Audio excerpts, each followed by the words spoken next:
Walking home and talking loads,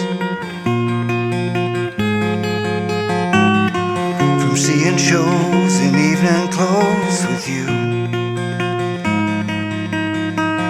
from nervous touch and getting drunk,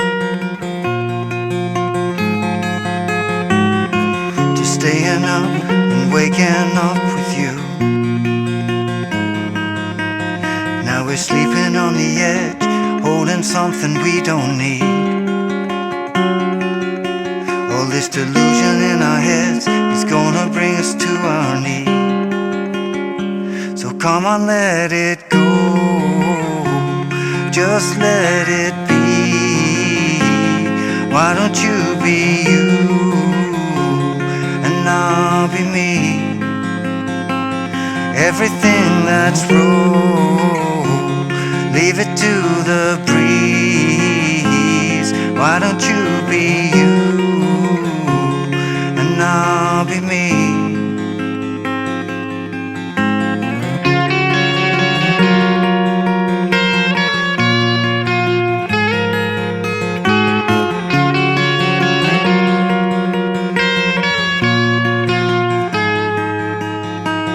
I'm throwing clothes across the floor,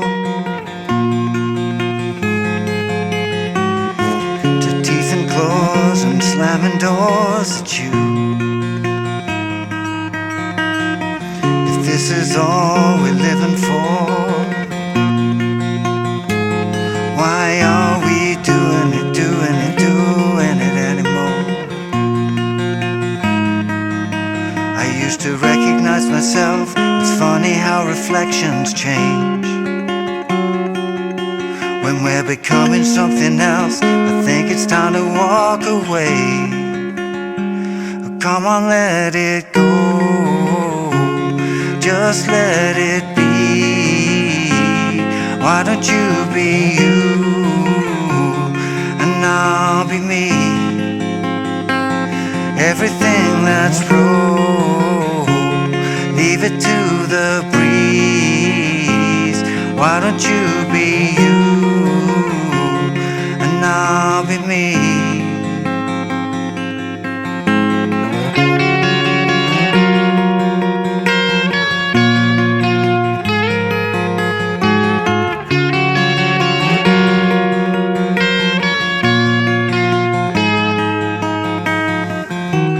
Trying to fit your hand inside of mine, when we know it just don't belong. There's no force on earth that could make it feel right.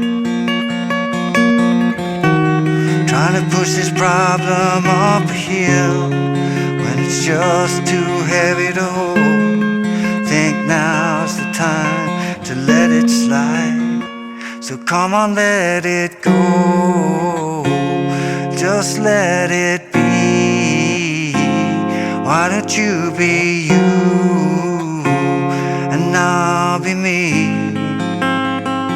Everything that's wrong, leave it to the breeze. Let the ashes fall, forget about me. So come on, let it go, just let it be. Why don't you be you and I'll be me?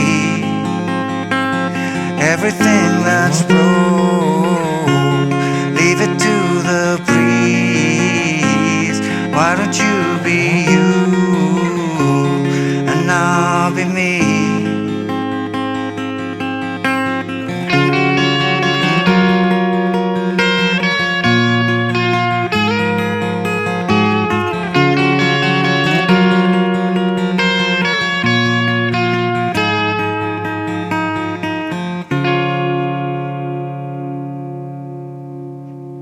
Hey, how you doing? Justin here. Today we are checking out Let It Go by James Bay. This is a really beautiful song, lovely to play on guitar and some really interesting things to check out as well. I'm going to show you as close as I think I can to the way James Bay is actually playing it. Really important to note that our guitar is tuned down one tone. Seems interesting. I seem to be doing a whole run of songs where guitars are tuned down a tone. It's a beautiful tuning used often by Neil Young and Elliott Smith and other favorites as well. The idea here is that literally every string is just tuned down one whole step. So we'd end up having a D, a G, a C, F, A, and another D. So it's standard tuning, just down a tone. If you didn't want to tune down, you could sing it an octave high, use exactly the same fingerings, but it would be an octave higher to do. Probably wouldn't be too bad. I've had to move the vocal down an octave anyway because James sings it way higher. It's an incredible voice. I just can't get up there. So you might find that playing it in regular tuning, but using this exact fingering just brings it to a range which might suit your voice. I'd encourage you to experiment. So let's get to a close-up. There's 4 sections, so I'm going to take you through it one section at a time.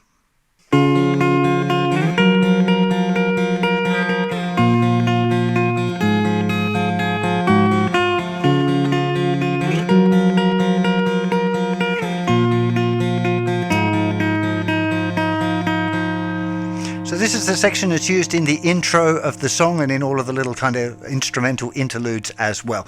So let's go through. So we start here with the first finger in the 6th fret of the 5th string, little finger in the 8th fret of the 2nd string, and we're also going to play the open 3rd string, which is now the note F. We're going to play the thumb and the second finger. The second finger, your driving finger, is going to be playing the 2nd string, and then first finger is going to play that G string, the 3rd string. I'd recommend you get used to this pattern first of all. So together, thumb and 2nd finger, then 1st and 2nd alternate. Like 1 and 2 and 3 and 4 and 1 and 2 and 3. Really try and get used to it. If you're not used to doing this sort of fingerstyle thing, you really want to make sure that's together. Especially if you're going to sing. You can't be thinking about the finger picking part, right?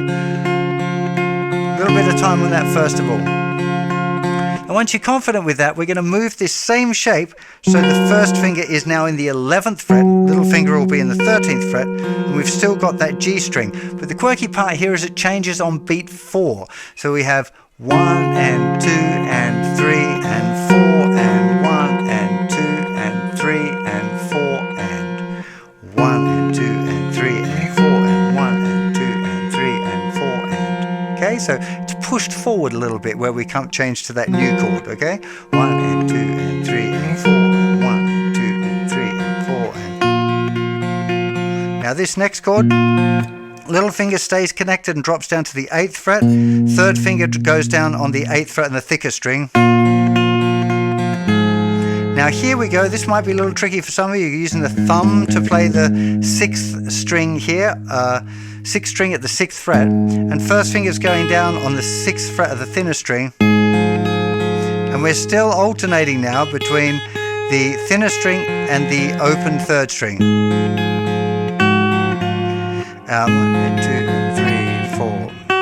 And on beat 3 we're going to play, little finger's going to play the 9th fret on the 2nd string, and actually you should use little finger to move down to the 8th fret as well. I find myself using the 3rd finger, but it's definitely easier to use little finger because then it's ready for that, going back to that that first chord. So let's just do that again. 8th fret.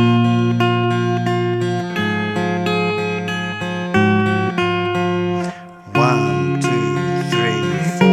1, 2, 3, 4. 1, 2, 3, 4. 1, 2, 3, 4. And note it here on 3 and 4 you play the bass both times. 1, 2. Sorry, the bass is just on 1 otherwise. 1 or where the chords change. I'll get that right in a second. So 1, 2, 3, 4. 1, 2, 3, 4. 1, 2, 3, 4. 1, 2, 3, 4. 1, 2, 3, 4. 2, 3, 4.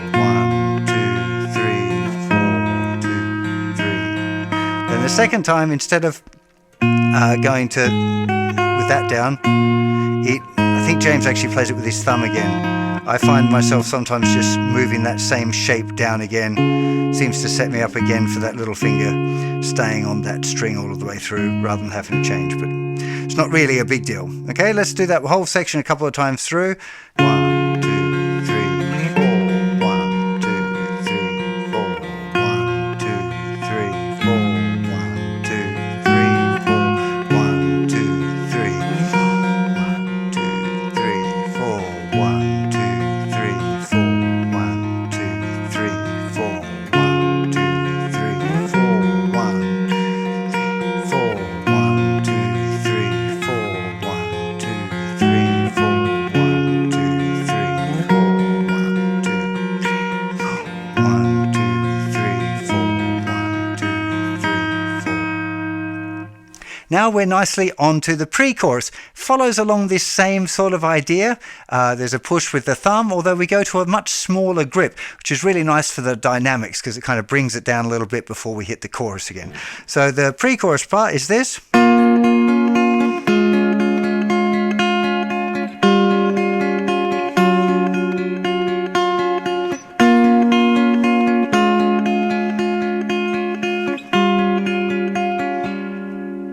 Okay, so we're starting off, it's a little C minor kind of a grip here. Third finger on the 10th fret, first finger barring strings 2 and 3 at the 8th fret. And we're doing that same second finger, first finger, playing the second and third strings with the thumb. 1 and 2 and 3 and 4 and 1 and 2 and 3 and 4 and 1 and 2 and 3 and 4. So now we've got a jump. Third finger is barring strings 2 and 3 at the 8th fret. First finger moves to the 7th fret on the 4th string, and then moves down to the 6th fret on that and again. 1 and 2 and 3 and 4 and 1 and 2 and 3 and 4 and 1 and 2 and 3 and 4 and 1 and 2 and 3 and 4 and then again 3 4. 1 2 3 4. 1 2 3 4. So the second time through, it doesn't go all of the way down. That bass note just stops on the 7th fret. There's just a little light strum there before it goes into the chorus. Now we're sleeping on the edge, holding something we don't need. All this delusion in our heads is gonna bring us to our knees. So come on, let it. And we're into the chorus.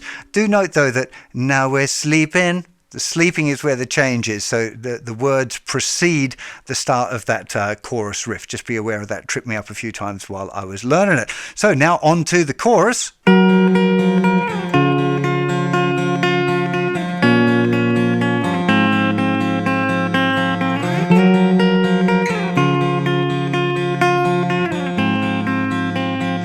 Mostly familiar.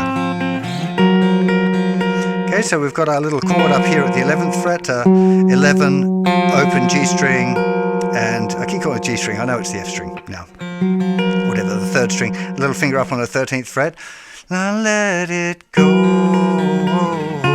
to the starting chord, let it be. So this is, again, the same sort of pattern all the way through now. First finger is in the 3rd fret of the 5th string, little finger is in the 4th fret of the 2nd string. And then first finger moves back to the 1st fret, little finger moves down to the 3rd fret. Lovely little 6th chord, that one. Very, very, just lovely progression. Lovely song all round. Beautiful songwriter, James Bay. Okay, that's the movement. The second time through, it misses out that one at the 3rd fret and goes straight down to the 1st fret. So come on, let it go. Just let it be. Why don't you be you, and I'll be me. Second time, same. Everything that's broke, leave it to the breeze. Why don't you be you, and I'll be me. Then we're back to debu debu debu debu.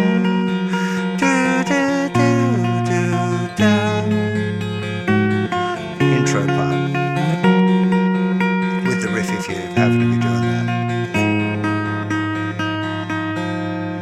And then it goes back into another verse, then there's another pre-chorus, and then there's another chorus. Then it goes back to the instrumental riff, and then we get to the last section that we really need to learn, which is the bridge.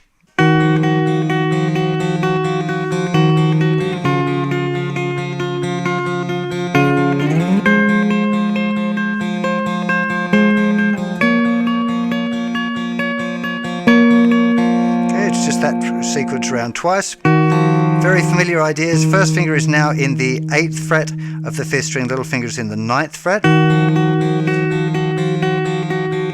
Whole bar now, and then it goes back to our first chord. First finger in the 8th fret, little finger in the, first finger in the 6th fret, little finger in the 8th fret. Now first finger's all the way up at the 13th fret, little finger's in the 15th fret. Same thing again, if I can get it right. Trying to fit your hand inside of mine. We both know it don't belong. There's no force on earth that can make it feel right. No. Trying to push this problem up a hill when it's just too heavy to hold. Think now is the time to let it slide. Last chorus, let it go. Just let it be. Why don't you be you and I'll be me. And let it breathe. Let the ashes fall. Forget about me. So after the bridge, when you play that first chorus, James usually seems to play it where he's just playing the chord once. He stops doing that pedal point with the open 3rd string just for that little section. Again, breaks it down, gives a little bit of a change. There's a double chorus at the end, and there's a one lyric line that stops the second half. The second half of the lyrics first time through the chorus. There's a alternative lyric, let the ashes fall, forget about me. That's the only other change, really. So that's all of the parts. The main James Bay part, if he's playing it live, of course, there's a second guitar part, which sounds really, really lovely over the first one. I'm going to give you a quick look at that as well, just because it fits really nicely if you happen to be jamming with your friend and they're learning the tune. It's a really nice additional part, but a bit hard to play, well, impossible to play at the same time.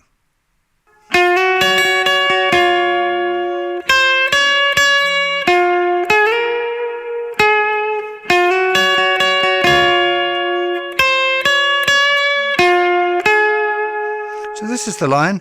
We're playing, I think it's easiest to start with little finger down in the 11th fret of the thinner string, first finger on the 8th fret of the 2nd string. So we play 8th fret, 9th fret, then thinner string, 2nd string, thinner string, and then the two together with the with the 2nd finger off.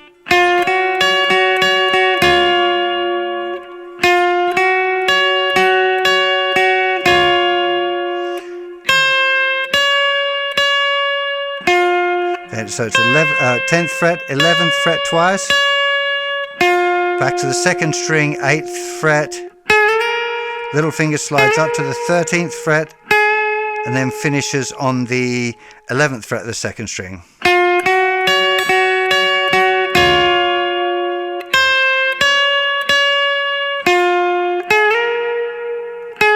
Second time's the same.